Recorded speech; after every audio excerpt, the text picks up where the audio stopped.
Hello everyone, एडुबुल के platform में आप सबको स्वागत है। मैं हूँ एडुकेटर शरण्या और आज की जो करंट अफेयर्स की टॉपिक है ये एक बहुत ही इम्पोर्टेंट है। इंडिया की एक मिशन है डीप सी मिशन।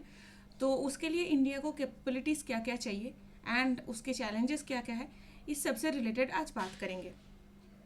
तो एडुबोल्ट एक ऐसा प्लेटफॉर्म है जहाँ पे आप 1-to-1 मेंटरशिप अवेल कर सकते हैं एडुबोल्ट के प्लेटफॉर्म में। यहाँ पे मैं शरण्या खानरा आपको environment, internal security, agriculture, science technology and zoology optional के ऊपर मेंटरशिप प्रोवाइड करती हूँ। 5 to 6 PM ऑल डे मैं अवेलेबल रहती हूँ। इसके अलावा आप अपने टाइम के हिसाब से भी टाइम शेड्यूल कर सकते हैं सेशन के लिए। तो सेशन कैसे ज्वाइन करना है एक बार दिखा दूँ आपको। सबसे पहले एडुबोल्ट के वेबसाइट पे जाके साइन अप करना है अपना मेल आईडी को यूज़ करके। देन आपको फाइंड मेंटर सेक्शन पे जाना है एंड आप उसके बाद मेरे नाम चूज़ करेंगे। देन आपको एक बुकिंग टाइम सिलेक्ट करना है जो आप अपने टाइम के हिसाब से या फिर मेरे टाइम के हिसाब से कर सकते हैं। एंड देन आपको सेशन ज्वाइन करना है। आपके पास लिंक एंड बाकी सारे डिटेल्स सब आ जाएगा। Okay, so it's very easy, ज़रूर ज्वाइन कीजिए और प्रिपरेशन करते रहिए। अब आते हैं न्यूज़ पे।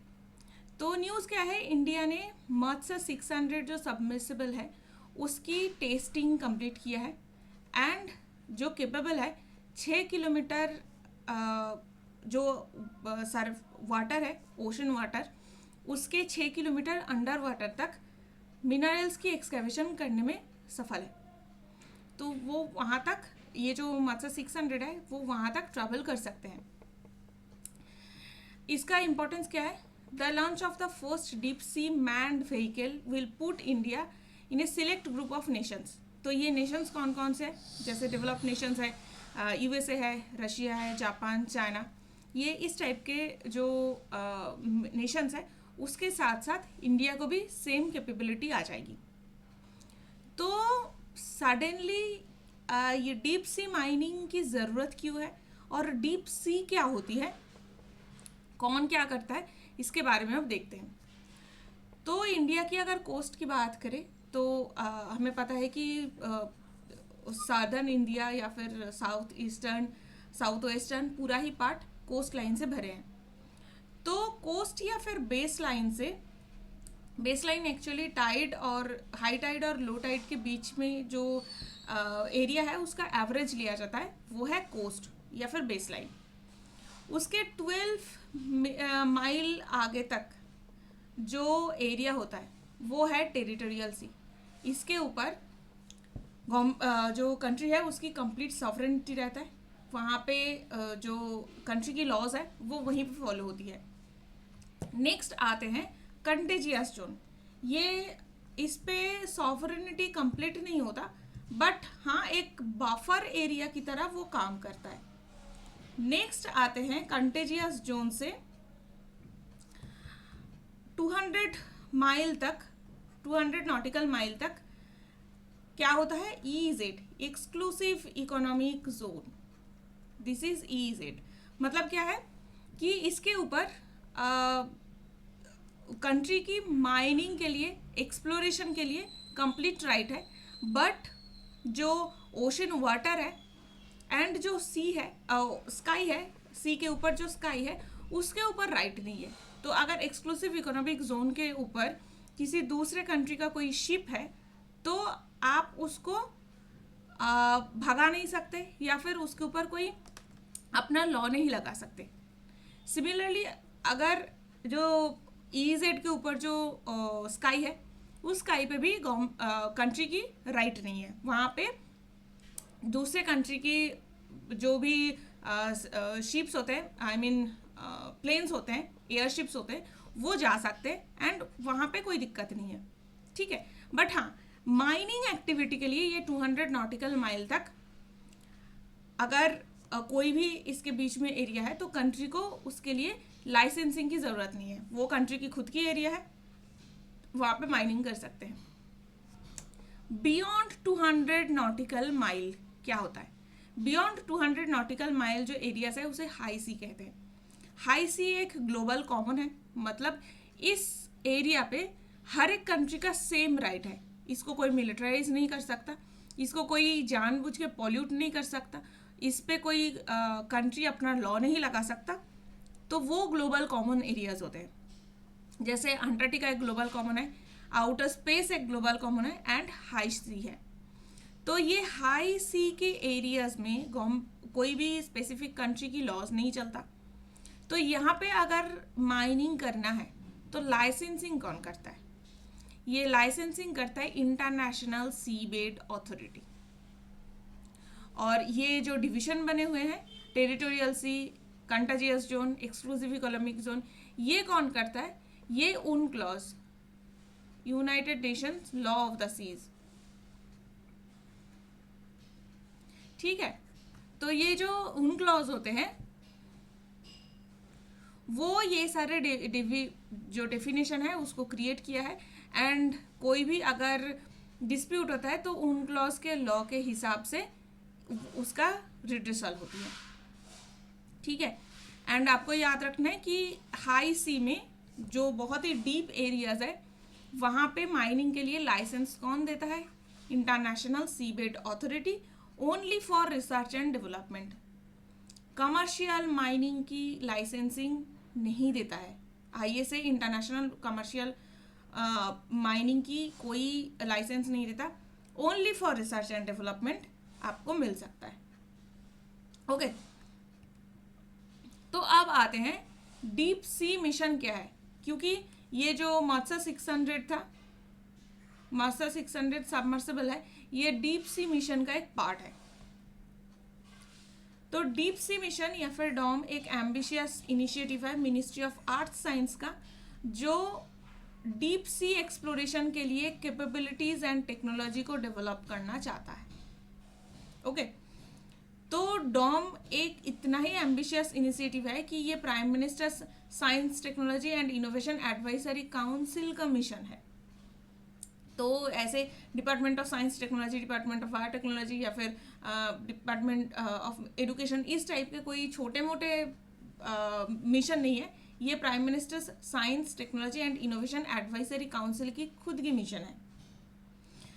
डॉम सपोर्ट करता है न्यू इंडिया 2030 विजन को, जो इंडिया की ब्लू इकोनॉमी की एडवांसमेंट के लिए इम्पोर्टेंट है। और ये यूएन के decade of the ocean science 2021 to 2030 के जो मिशन है उसके साथ भी अलाइन होता है। एंड प्राइम मिनिस्टर की जो फोकस है वो क्या है? सस्टेनेबल इकोनॉमिक डेवलपमेंट को प्रमोट करता है। तो डीप सी मिशन एक बहुत ही इंपॉर्टेंट मिशन रहा है। इसके 6 पिलर्स क्या क्या है, क्या क्या है, ये इसका ऑब्जेक्टिव है। Creation of deep sea mining technology and A 3% submersible, जो सबमर्सिबल का नाम क्या है? मत्स्य 600। ठीक है, इसका डेवलपमेंट करना। Development of advisory services on ocean climate change, तो डिफरेंट कंट्री को ओशन क्लाइमेट चेंज के ऊपर एडवाइजरी सर्विसेज देना। Innovation of deep sea biodiversity exploration and conservation, तो डीप सी की जो बायोडाइवर्सिटी है उसको एक्सप्लोर करना एंड उसको कंजर्व करना। जैसे डीप सी में एक बहुत ही अजीब तरीके का फिश या फिर एनिमल मिलता है, एंगलर फिश। तो ये सब के बारे में जानना ये मिशन का एक पार्ट है। Exploration of Indian oceans mid oceanic ridge for potential multimetal hydrothermic sulphides, तो मोस्टली हमने क्या देखा है? मिड ओशनिक रिच कहाँ पे सबसे फेमस है? वो अटलांटिक ओशन में है। बट इंडियन ओशन में भी एक ऐसा जगह है जो अनएक्सप्लोर्ड एरिया है एंड वहाँ पे जो हाइड्रोथर्मल वेंट्स है, उस हाइड्रोथर्मल वेंट में सल्फाइड की क्या क्या साइट है उसको एक्सप्लोर करना एंड सल्फाइड को रिसर्च के लिए यूज़ करना। ओके, तो हाइड्रोथर्मल वेंट कहाँ पे रहते हैं? जहाँ पे मैंटल प्ल्यूम है। तो मैंटल प्ल्यूम कहाँ पे है? ये एक वीक एरिया है अपने क्रस्ट का। ठीक है, जहाँ से जो लावा है वो बाहर आ सकता है, अर्थ के क्रस्ट से बाहर आ सकता है। इसे हाइड्रोथर्मल वेंट कहते हैं। ये प्ल्यूम होता है एंड प्ल्यूम के ऊपर जो वाटर कंटिन्यूसली गर्म रहता है उसे हाइड्रोथर्मल वेंट कहते हैं। ठीक है, 5th क्या है? Utilization of ocean energy and fresh water production, तो ओशन एनर्जी से जैसे जियोथर्मल एनर्जी से करंट इलेक्ट्रिसिटी प्रोड्यूस हो सकता है, या फिर ओशन से फ्रेश वाटर की कैसे प्रोडक्शन होती है। I hope you know Lakshadweep में ऐसे ही एक प्लांट है जो ओशन वाटर से फ्रेश वाटर प्रोडक्शन करता है। इसराइल के साथ कोलैबोरेशन में ये बनाया गया था। तो इसके ऊपर और भी रिसर्च करना एक फिफ्थ में पिलर है। सिक्स क्या है, setting up of an advance marine station for ocean biology to foster talent. तो मेरीन ओशन बायोलॉजी के ऊपर एक सेंटर बनाना टू फॉस्टर टैलेंट। ओके, तो रिसर्च एंड डेवलपमेंट करना है यहाँ पे। कौन कौन से इंस्टीट्यूट है जो कोलैबोरेशन कर रहा है? Centre for Marine Living Resources and Ecology first है। सेकेंड है Indian Centre for Ocean Information Services INCOIS, ताकि ओशन एरिया में कैसे वाटर कंडीशन है, हाई प्रेशर जोन है कि लो प्रेशर जोन है, वहाँ पे वेदर कैसा रहेगा, इसके ऊपर इंफॉर्मेशन इनकॉयस दिखता है। National centre for coastal research, national centre for polar and oceanic research and national institute of ocean technology NIOT। Okay, तो ये 5 कोलैबोरेटिव इंस्टीट्यूट है जो यहाँ पे काम करने वाले हैं। तो डीप ओशन मिशन के कंपोनेंट्स क्या क्या है? सबसे पहले तो समुद्रयान, द फुल प्रोजेक्ट, जैसे मार्स ऑर्बिटर मिशन, इसका ये तो इसरो नाम यूज करता था। लोगों के लिए गवर्नमेंट ने क्या नाम बनाया था? मंगलयान। तो वैसे ही डॉम हमारी इंस्टीट्यूट के लिए है। समुद्रयान जो नाम है वो कंप्लीट प्रोजेक्ट है, मिनिस्ट्री ऑफ MOET के अंडर में है। एंड इस मिशन का गोल क्या है? सेंट्रल इंडियन ओशन में 600 मीटर्स के डेप्थ में सबमर्सिबल को लेके जाना, ये काम है समुद्रयान मिशन का। ठीक है। मत्स्य 600 क्या है? एक इंडियन क्रू के साथ जाने वाले सबमर्जेंस व्हीकल है। ये एक सबमर्सिबल व्हीकल है जो डीप ओशन एक्सप्लोरेशन में यूज होने वाला है। ठीक है, तो जो व्हीकल का नाम है उसका नाम है मत्स्य 600।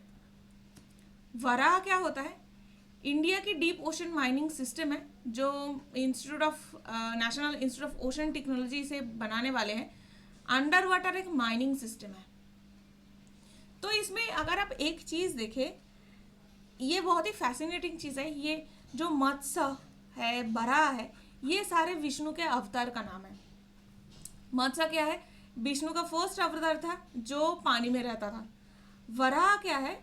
बराह क्या होता था? विष्णु के अवतार के बारे में अगर आपने पढ़ा होगा तो बराह की जो टस्क था, उस टस्क से उसने पूरे पृथ्वी को पानी से ऊपर उठाया था। तो ये एक माइथोलॉजिकल कंसेप्ट है। मतलब जो सबमर्ज्ड था, डूबा हुआ था एक ऐसा जगह, उसको पानी से ऊपर उठाया था। एंड द सेम चीज ये जो वराह माइनिंग सिस्टम है वो भी करने वाले हैं। जो सबमर्ज्ड मिनरल्स है उसको लैंड पे लेके आने वाले हैं, उसको समुद्र की पानी से बाहर लेके आने वाले हैं। So that is Varaha. I hope आपको अब इसमें कोई कंफ्यूजन नहीं होगा। मत्स्य क्या है, बराह क्या है? मत्स्य क्या है? बेसिकली ये मूवेबल होते हैं एंड एक व्हीकल है, क्योंकि मत्स्य का मतलब है फिश। तो फिश कहाँ पे लोकोमोशन करते हैं? फिश कहाँ पे मूवमेंट करते हैं? पानी में मूवमेंट करते हैं। एंड 600 का क्या मतलब है? मतलब 6000 मीटर तक ये नीचे जाने वाले हैं। 6 किलोमीटर तक ये नीचे जा सकते हैं। तो 600 मीटर की डेप्थ को क्यों चूज किया गया? क्योंकि एक स्ट्रेटेजिक लोकेशन है जहाँ पे वैल्यूएबल रिसोर्सेस मिलते हैं, like polymetallic nodules and sulphides. तो पॉलीमेटालिक नोड्यूल क्या है? ये 5000 मीटर के अराउंड एरियाज में ओशन सरफेस में मिलता है, जो मेटल रिच नोड्यूल होती है। एंड पॉलीमेटालिक सल्फाइड ये मिलते हैं 3000 मीटर के आसपास, जो हाइड्रोथर्मल वेंट होते हैं वहाँ पे सल्फर बहुत ज़्यादा होता है। तो ये हाइड्रोथर्मल वेंट के आसपास पॉलीमेटेलिक सल्फाइड मिलेगा। तो ये एक आप एग्जाम्पल की तरह देख सकते हैं। जो पॉलीमेटेलिक सल्फाइड्स होते हैं वो पॉलीमेटेलिक नोड्यूल जो है वो है 5000 मीटर के आसपास, जो सी बेड में पड़ा हुआ है, एंड हाइड्रोथर्मल वेंट पे पॉलीमेटेलिक सल्फाइड्स हमें मिलेगा। ठीक है। एंड जो एक्सप्लोरेशन साइट है वो इस तरीके से बनाया जाता है ताकि नीचे जाके ये एक्सप्लोर कर पाए। ओके, तो अब आते हैं पॉलीमेटेलिक नोड्यूल्स है क्या। ये पोटैटो शेपेड नोड्यूल्स होते हैं, लार्जली पोरस है, जो सी फ्लोर पे हमें मिलता है, सी फ्लोर या फिर डीप सी बेसिन में हमें मिलता है। तो ये ऐसे पढ़ा रहता है। इसमें पॉलीमेटेलिक मतलब बहुत सारे टाइप के मेटल साथ में मिलता है, और वो मेन मेटल्स क्या है, iron, nickel, cobalt, copper and manganese. काम क्या है, ये वेरियस इंडस्ट्री में बहुत क्रूशियल है, जैसे कि रिन्यूएबल एनर्जी है, इलेक्ट्रिक व्हीकल प्रोडक्शन है। ये सारे जो new cutting edge technology, new cutting edge industry है, उसमें बहुत ही फेमस है। ओके, तो अब देखते हैं इसके लिए चैलेंज क्या क्या है। तो इतना अगर टेस्टिंग हो रहा है तो ऑब्वियसली चैलेंजेस तो बहुत सारे रहा है। तो फर्स्ट चैलेंज है कि ओशनिक प्रेशर, क्योंकि ओशन के अंदर हाई प्रेशर एरिया होता है जहाँ पे वाटर प्रेशर बहुत ज़्यादा है। तो ये हाई प्रेशर में मैनुअली जाके काम करना या फिर जो इंस्ट्रूमेंट जाने वाला है उसको काम करवाना बहुत ही डिफिकल्ट है। इक्विपमेंट डिज़ाइन एंड फंक्शनलिटी, तो इस हाई प्रेशर में ऐसा इक्विपमेंट बनाना है जो फंक्शनली काम करे। स्पेसिफिकली समुद्र के अगर पानी है तो उसमें इलेक्ट्रॉनिक्स इंस्ट्रूमेंट जो होता है उसका ऑपरेशन डिफिकल्ट है, क्योंकि पानी लगने से वो खराब होने की चांसेस है। तो सबको ऐसे वाटर प्रूफ करना और उतने हाई प्रेशर में वो वाटर प्रूफ रहना बहुत मुश्किल है। Challenges in landing on sea bed, ocean bed में ट्रेंचेस होते हैं, सॉफ्ट मड होते हैं, तो यहाँ पे लैंड करना बहुत मुश्किल है। एंड साथ साथ में ओशन की प्रेशर तो है ही। Material extraction and power demand, तो माइनिंग इंस्ट्रूमेंट जो है वो उसे बहुत ज़्यादा पावर लगता है, एनर्जी लगता है कि वो इंस्ट्रूमेंट माइनिंग करके जो मिनरल्स निकल रहा है उसको सी सरफेस तक लाते हैं। इसके लिए बहुत ज़्यादा एनर्जी की ज़रूरत पड़ती है। नेक्स्ट प्रॉब्लम क्या है, जो विजन है, विजिबिलिटी है, वो बहुत कम है, क्योंकि जो नेचुरल लाइट है वो कुछ ही मीटर्स तक अंडर वाटर जा सकते हैं। उसके नीचे कंप्लीट डार्क, एक वैसे जोन होता है जहाँ पे रिफ्रैक्टेड लाइट कुछ कुछ पहुँचते हैं एंड देन कंप्लीटली डार्क, तो वहाँ पे विजिबिलिटी की बहुत दिक्कत है। नेक्स्ट क्या है, टेम्परेचर वेरिएशन एंड सैलिनिटी। तो टेम्परेचर एंड सैलिनिटी की वजह से क्या है कि जो इंस्ट्रूमेंट है वो बहुत जल्दी कोरोसन होता है, मतलब बहुत जल्दी वो ख़राब हो जाता है, वो ठीक से काम नहीं करता। जैसे अगर लोहा के इंस्ट्रूमेंट है तो उसकी रास्टिंग बहुत ज़्यादा हो जाएगी, या फिर कॉपर का अगर है तो उसमें वो जो ग्रीनिश होके ख़राब होने लगता है वो बहुत जल्दी होगा। तो ये कुछ कुछ मेजर चैलेंजेस है। कितना है, 6 मेजर चैलेंज है जो आपको याद में रखना है। ओके, अब इस टाइप के चीज़ें हमें पढ़ने की ज़रूरत क्यों है, क्योंकि प्रीवियस ईयर में UNCLOS के ऊपर क्वेश्चन पूछे गए हैं। A coastal state has the right to establish the breadth of territorial sea to a limit not exceeding 12 nautical miles measured from baseline determined and accordance with the convention। तो yes, UNCLOS के हिसाब से कोई भी coastal state है उसकी 12 nautical mile तक की राइट रहती है, वो कुछ भी कर सकते हैं उसके अंदर। ठीक है, आई मीन कंप्लीट पॉल्यूशन नहीं कर सकता, क्योंकि जो समुद्र के पानी है वो वाटर करंट के थ्रू दूसरे कंट्री में जाते हैं, बट हाँ डेवलपमेंट वो कर सकते हैं, माइनिंग वो कर सकते हैं, वो अपने लॉज को लगा सकते हैं। अगर कोई क्राइम होता है तो वो अपने कंट्री के लॉ के हिसाब से क्रिमिनल को सज़ा दे सकते हैं, पनिश कर सकते हैं। तो ये सारा राइट 12 नॉटिकल माइल तक किसी भी कंट्री के पास है. Ships of all state, whether coastal or landlocked, enjoys the right of innocent passage through the territorial sea. तो हो सकता है कि कोई ऐसे लैंडलॉक्ड कंट्री है एंड उसके साइड पे ये एक ऐसे कोस्टल कंट्री है, तो दोनों ही कंट्री ये 12 नॉटिकल माइल तक की जो एरिया है उसमें मूव कर सकते हैं. ये दोनों कंट्री के लिए है. ओके. एंड अगर कोई भी कंट्री अपना टेरिटोरियल वाटर को ब्लॉक नहीं कर रहा है स्पेसिफिकली, तब तक के लिए कोई भी शिप इसके थ्रू जा सकते हैं. ठीक है. And exclusive economic zone shall not extend beyond 200 nautical mile from the baseline from which the breadth of the territorial sea measured. yes, तो पहले क्या होता है, 12 किलोमीटर तक तो ये टेरिटोरियल वाटर है, उसके बाद 12 से 24 कॉन्टेजियस जोन है, एंड बेस लाइन से 200 तक की EEZ होती है. ठीक है. और इसके ऊपर क्या है, सिर्फ माइनिंग या फिर एक्सप्लोरेशन राइट है कंट्री की. तो यस, तो ये भी सही आंसर है. तो कौन कौन सा करेक्ट था, 1, 2 एंड 3 तीनों ही करेक्ट है.